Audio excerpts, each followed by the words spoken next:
Film asigi ahauba sinda Bhopangi lam amada theater ama ula'ami. Mafam asida superstar Vijay Kumar gi film ama release tawbagi magi fansing na jagoi saduna chongbasing adubu ula'ami. Mafam asida RTO officer Om Prakash Argawansu mahaki masanupaga loinana masanupa adubu iskundagi bang tawhanduna theater aduda release tawriba Vijay Kumar gi film adubu yenglambi. RTO Inspector Om Prakash amadi mahaki masanupa asi Vijay Kumar bu yamna pamjaba Vijay Kumar gi fan ama oiduna leirami. Asigi matungda Om Prakash ki mayumda amu ula'ami. Om Prakash amadi mahaki masanupa gabu makhoi ani punduna Vijay Kumar gi isai amabu thaduna mafam aduda dance tawduna leirami. Matang aduda Om Prakash ki nupi laktuna makhoi ani na tharamliba tape adubu muthalami. Aduga Om Prakash ta mahaki nupina mahaki masanupabu iskunda thadabi iskunbang tawhanduna theater da puraga chatliba karigino haiduna yamna saurami. Tanja aduda TV da Suraj Diwan gi advertise ama ula'ami. Suraj Diwan hairiba actor asina Om Prakash Argawan gi nupina yamna pamjaba actor ama oiduna leirami. Om Prakash amadi mahaki masanupana TV da lakliba Suraj Diwan gi advertise adubu yenglaga mahaki tawriba acting aduda sidarami. Masigi matungi sinda aikoida Mumbai da amu ula'ami. Mafam asida aikoida Suraj Diwal bu ula'ami. Suraj Diwal shooting ama tawnabagi damak mafam asida makeup tawduna leirami. Mahakna makeup tawduna leiringai tarot card reader tawba nupi ama mafam asida changla'ami. Nupi aduna changlakpa adudagi Suraj Diwal da makeup tawduna leiramba nupi adubu mahakna thokro haiduna hairami. Adubu nupi aduna shooting tawgadawba matam khajikta ngaire aduna samhatkadawba watli hairami. Asumna nupi aduna hairakpa aduda Suraj Diwal aduna mahaki makokta hauriba masam adubu lauthoktuna nupi aduda pirami. Tanja aduda ngasai makai Suraj Diwal gi makokta yauramiba masam adudi ahapa masam oiduna leirami. Asumna tawduna mafam aduda leiramba miyoising adubu loina mapanda thohankirambi. Aduga Suraj Diwal amadi black magic tawba nupi makhoi ani khatang mafam aduda leirami. Tanja aduda Suraj Diwana nupi aduda hairami. Vijay Kumar amadi aikoi ani punna hauminnarakpani adubu haujikti mahak yamna popular oire adubu aidi yengo asigumba karisu leitraba advertise masa masa tawduna leire. Maram asina aina mahakpu marufumna muthatpa pami. Tanja aduda nupi aduna Suraj Diwaanda card khara puthoktuna card sing adudagi mahakna apamba card ama khalalami. Suraj Diwana khaliba card aduda amuba sagol ama yektuna leirami. Amuba sagol ama jeglamba aduda nupi aduna Suraj Diwaanda asumna hairami. Yengo Vijay Kumar gi ngasidagi card asina taklibasi ngasidagi magi mutpagi matam hauragadawani haiduna. Atopa sil amada RTO Inspector Om Prakash Argawan bu ulai. Mahak mafam amada nupi amabu driving test tawduna leirami. Aduga nupi adugi che changsing adubu loina yengsinduna leirami. Adubu nupi aduna tawriba adudi gari adu phajana thawba ngamlamde. Adubu mahakna nupi adubu pass tawhankirami.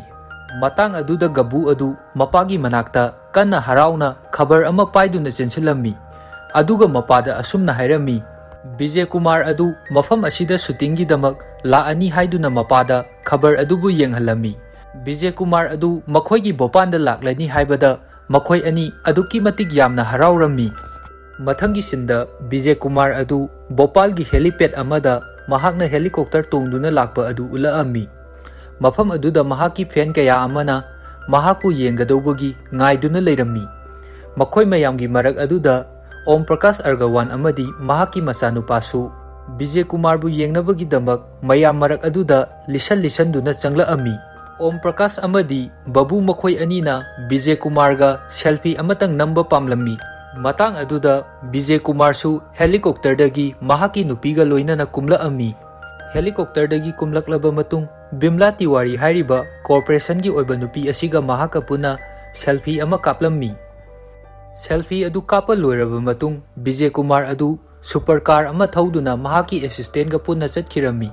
Vijay Kumar na gari adu thaudorokpa matamda Om Prakash amadi mahaki masanupana selfie amatang kaphaunaba haiduna kanna laujai adubu gari amatta tadabi Vijay Kumar adu gari thauduna chatkirami.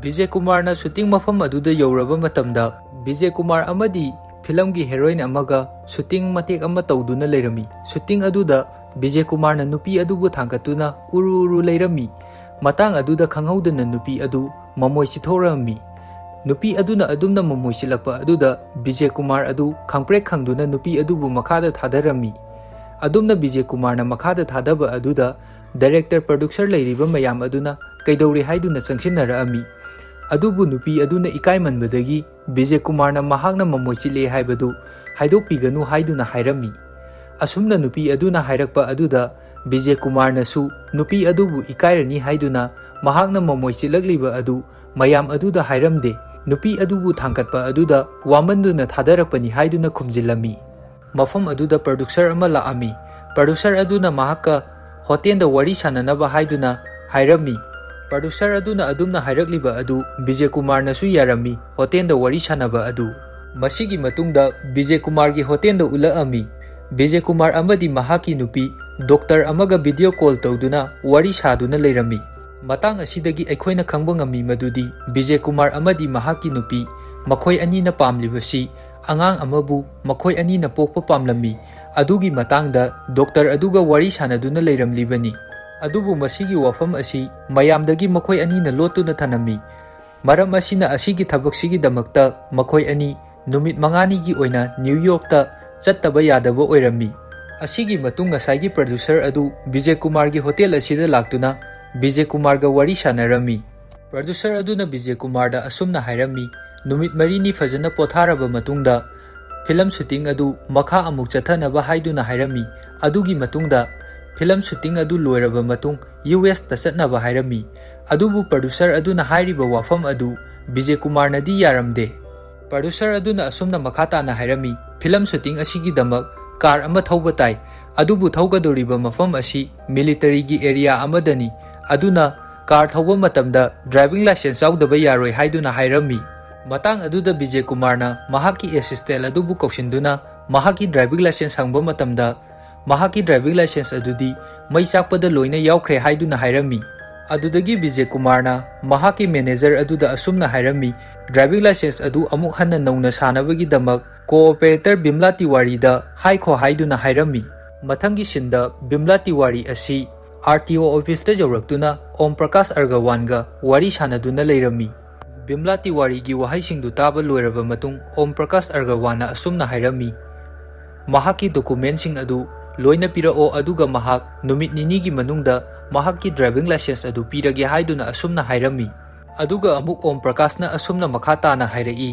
अइहाक असि sir Vijay Kumar की big fan अमनी अदुना अइ महाका selfie अमता लौजगे हाइदुना हाइरमी Bimla Tiwari ना विजय की मनाक्ता यौरकलबा मतुंगदा ओम प्रकाश ना हाइरखिबा वहाईसिंग अदुबु मंगोंदा तमलमी महाकना selfie अमतंग लौबा पामी हाइदुना अदुबु बिमला ना हाइरिबा वहाईसिंग असि विजय नदी अमता यारमदे बिमला तिवारी ना विजय दा ओम प्रकाश अर्गवान असि नाहकी यामना बिग फैन नि हाइदुना हाइरमी मतंग असिदा विजय की मैनेजर अदुना महाकी टैबलेट अदुदा विजय की अकाउंट दा मेसेज थारखिबा मियोइसिंग अदुबु येंबो मतमदा ओम प्रकाश अर्गवान सु मेसेज कया अमा थारक्तुना लेरमी मतंग असिदगी विजय नसु ओम प्रकाश अर्गवान असि महाकी बिग फैन नि हाइबा खंगलम्मी असुमना खंगलकपदगी विजय नसु ओम प्रकाश अर्गवानगा सेल्फी अमा कामिनबा असि महाकनसु हराव हराव जारमी मथंगी नुमित्ता Om Prakash अर्गवाना महाकी RTO office असिदा Vijay Kumar लाकनी हाइबदगी हरावदुना महाकना महाकी RTO office असिबु decoration कया अमा तौदुना थनम्मी अदुगा महाकना विजय का थेंगनरबा मतुंगदा करी वहाई हाइगनी हाइबगिसु महाकना प्रैक्टिस तौदुना यामना मसादा खौरांगना ngaijरमी अदुगा ओम प्रकाश अर्गवाना विजय दा पीनबगी दमक गिफ्ट अमसु पैक तौदुना थमदुना लेरमी मतंग असिदा खंगहौदना RTO ऑफिस अदुदा मीडिया कया अमसु लाक्तुना लेरमी मीडिया मयाम अदु लाकपदा ओम प्रकाश अर्गवानसु पुंगंग अमी कनाना कौरिबनो हाइदुना महाकना ऑफिस अदुदा लेरिबा मियोइसिंग अदुदा हंगी अदुबु कना अमतना कौदे हाइदुना खुमला अमी तंजा अदुदा विजय कुमार सु RTO ऑफिस अदुदा जौरकलमी महाकना जौरकपा मतमदा मीडिया की मी कया अमा लेरंबदु उबदा महाक यामना सावरमी अदुगा बिमला तिवारी दा विजय ना हंगलमी मीडिया सिंग असि कनाना कौरिबनो हाइदुना अदुबु बिमला तिवारी सु कनाना कौरिबनो खंगदे हाइदुना हाइरमी Madudagi gari adu khamlaga Vijay adu yamna sauna RTO office adugi manungda changlakami. Aduga mahaki asawbasing adu Inspector Om Prakash Argawanda loina tainarami. Aduga media sing adusu Vijay na Om Prakash na loina kauribani haiduna khalami. Aduga Om Prakash na mangonda pinaba thamliba gift adubu lauraga makhada langthoami. Tauriba mataw asi uba matamda gabu adu yamna kisu kirami aduga yamna su nungairamde. Asumna tawduna Vijay adu mahaki gari tamna satkirami aduga mahakna gari da kakhatuna gari adu mahakna thauge tawba matamda tanja aduda Om Prakash Argawan tholaktuna gari adubu thalami. Aduga gari adudagi Vijay bu kumthahalami. Aduga Vijay da nahak driving license yaudabi gari thauba yaroi haiduna gari adu mahakna thauhalamde. Aduga driving license yaudabi gari thaubagini haiduna lupa 500 gi salan ama sukaami. Matam asidagi Vijay nasu Om Prakash Argawanda mamit khana jenglaami. Aduga mahaki assistant aduda gari adu thawhalaaga mahakna tongduna satkirami. Tauriba thaudoksing asi news media kaya amada loina phonglaami. Matang aduda Om Prakash Argawan adu news live amada tholaktuna wangangami. Karigumba Vijay Kumar na mahaki driving license adu pamba taragadi asamba miyoi amagum mina taunariba driving license lawbagi testing asi loina pass tawraba matungda mahaki license asi lawba yagani natrabadi mahaki license asi lawba yaroi haiduna hairami. Asigi matungda Om Prakash Argawan na mahaki mayumda halakpa matamda mahaki jumlonaba koloni da leiriba miyoising aduna mahaki damak magi yumda celebrate taunabagi damak mayam ama punsinduna leirami. Mathangi sinda Vijay gi manakta producer adu laktuna Vijay da asumna hairami. Mahaki New York ki trip adu cancel tawduna mahaki driving license adu hana lawnaba hairami. Producer aduna adumna hairibagi maramdi mahaki film sing adubu hana namba loihaunabagi damaktani. Adubu hairibo haising adu Vijay na fazana amata taramde. Adubu Vijay Kumar amadi mahaki nupi adu New York ta satnabagi damak airport tamna satlami. Adubu airport jawraba matungda Vijay Kumar da mahaki nupina asumna hairami. Bhopan da leiringai asida nahaki driving license ki loisangadauba thabak thauramsing asi hana loina loisalamu. Adubu New York ta chatpasidi ai ithanda chatlabasu karisu akaiba leiroi haiduna fazana Vijay Kumar gi nupina Vijay Kumar da hairami. Asumna Vijay Kumar gi nupina fazana hairakpa asidagi Vijay Kumar su New York ta chatpagi trip adubu cancel tawduna mahaki nupi khaktangbu New York ta thakhirami. Masigi nungdangda Om Prakash Argawan gi mayumda miyoi masak khangdraba kaya ama laktuna nungna thomjanduna ahing tumlingaida attack kaya ama tawraami. Asumna masak khangdraba miyoi kaya amana attack tawrakpa aduda gabu adu makokta yamna thina soktuna wanthakhirami. Gabuna asumna wanthakiba asida hospital da punaba haiduna hospital tamna Om Prakash Argawan na gari thauduna poraami. Asumna lakingai tanja aduda Vijay Kumar na Om Prakash Argawan da phone tawsilaami. Asumna Vijay na phone tawrakpa asida Om Prakash Argawan na asumna khalami mahaki mayumda attack tawrakliba asi Vijay Kumar na soidana oigani haiduna mahakna khalami. Masigi matungda Om Prakash Argawan na media gi miyoi kayabu kauduna live telecast tawrami. Live telecast asida asumna hairami mahaki mayumda nungdangda attack tawrakhiba asi Vijay Kumar na mi tharaktuna mahakta mahaki driving license pidabagi damak mahakta live attempt tawraklibani haiduna hairami. Asumna mahakna santokliba pau asi mafam kayada media kayagi khuthangdagi viral oirami. Asigi matungda Om Prakash Argawan na Vijay Kumar na mangonda lale haina haijagadobani haiduna Vijay Kumar gi hotel adugi mamangda miyoi kayaga loinana protest tawduna leirami. Adumna tawringai aduda Vijay Kumar na mapanda tholaktuna asumna hairami. Mafam asidagi aina driving license lawbagi test tawgadobasing adu loina pass tawraba matungda aina driving license adubu puduna mafam asidagi satkigani haiduna hairami. Asigi matungda Vijay Kumar adu mahaki tawgadoba testing adugi damakta mahak ready tawduna leirami. Adugi matungda test ki numit adu yawraklami. Asumna tawduna test adugi ahanba numit adu yawraklami. Ahanba numit asida tawgadoriba asi test asibu mai paknabagi damak Vijay Kumar da Om Prakash na question 10 hangadauba oiduna leirami. Makhoi ani office manungda famduna leirami. Makhoi anina tawriba adu media kayana live telecast tawduna leiribani. Hairiba ahanbagi test asida Om Prakash na question tara hangba asida Vijay Kumar na question taru khumba ngammagadi ahanbagi test asi Vijay Kumar na mai pakadawribani. Om Prakash na question ani ahum hangba horakpada Vijay Kumar asi phajana khumba ngamlamde.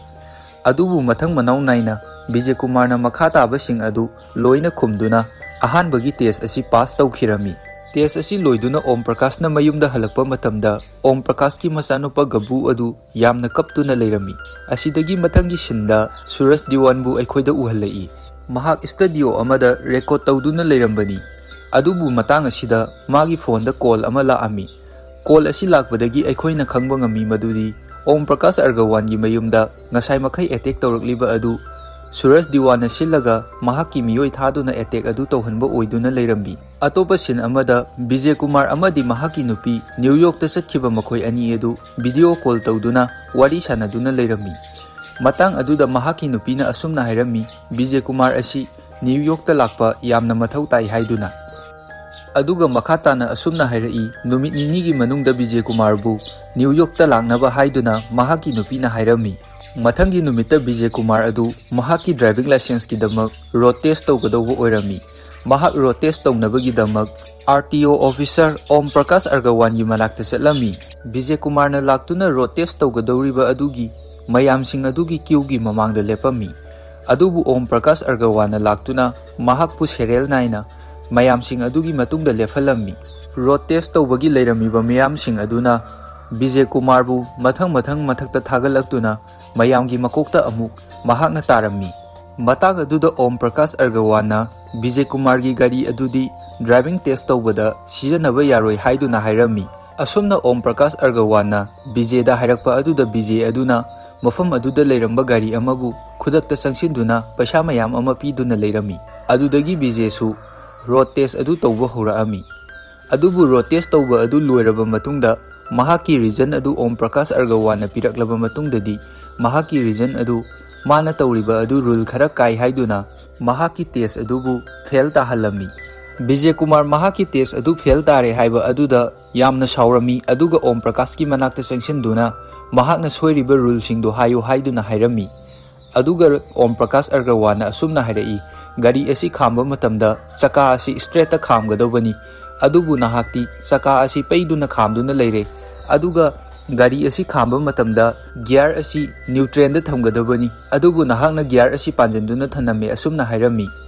Aduga nahakna gear panba matamda su gear da yengduna nahakna paliba adu mamangda gari nungli laklabadi aduna khwaidagi asoiba oigani haiduna mahaki si adubu fail ta halibani hairami.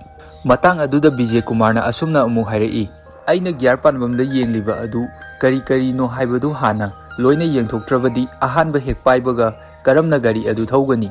Aduga aina saka adu phaiduna thamlibadi gear palaga angambada khamba matamda handbrake yaudravadi gear na faraga saka adu pairaga thamlabadi chendara oi haiduna aina pakhiba larik aduda yawi hairami. Asumna tawduna Vijay Kumar test asibusu pass tawrami. Vijay Kumar haujikti test anidi pass tawre adubu mahakna tawgadawriba asi test punna ahumni test ama watlibani. Aduna mahakna Om Prakash ta asumna hairami mathangi numita ai New York ta satkadawbani. Aduna lemhoriba test asisu khara thuna tawbinaba hairami.